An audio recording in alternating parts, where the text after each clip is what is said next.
అబ్బబ్బబ్బబ్బా ఆఫీస్లో పనితో తల పగిలిపోతుంది. ఏమోయ్ పిలిచారా ఆంటీ? లేదే, అరిచాను. అబ్బా జోకి, నువ్వు రావట్లేదండి. ఏం చేయమంటారు? ఏదైనా తాగడానికి తీసుకురా. టీ తీసుకురమ్మంటారా? అబ్బా ఇది ఎండాకాలమే, చలికాలం కాదు. వేడివేడిగా టీ తాగడానికి నాకేం తెలియట్లేదండి.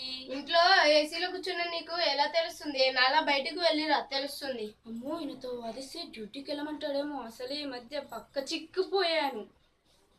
ఏదైనా చల్లగా తీసుకురమ్మంటారా? ఏదైనా పండ్ల జ్యూస్ తీసుకురా. ఇంట్లో చింతపండు ఉంది, జ్యూస్ తీసి ఫ్రిడ్జ్లో పెట్టి తీసుకురమ్మంటారా?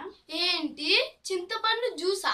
మనసన్నవాడు ఎవడైనా చింతపండు జ్యూస్ తాగుతాడే? అందుకే కదండి మీకు ఇస్తాననింది. ఆ మరి మరి ఇంట్లో పళ్ళేమీ లేవండి, అందుకే అలాగ అన్నాను. ఏంటి, ఇంట్లో పళ్ళేమీ లేవా? మొన్ననే కదే 5 రకాల పండ్లు తీసుకొచ్చాను. ఇంతలోనే ఏమైపోయి? ఇంట్లో ఉన్నది నువ్వు, నేను, ఇంకెవరున్నారే అంతగనంగా తినడానికి? నేనున్నా కదండి.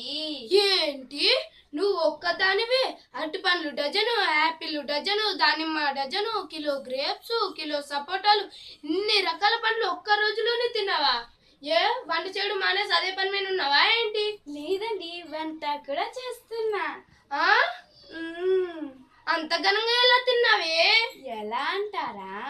ఇలా చేత్తో తీసుకొని అలా నోట్లో వేసుకొని నమలాలి మింగాలి, నమలాలి మింగాలి, నమలాలి మింగాలి.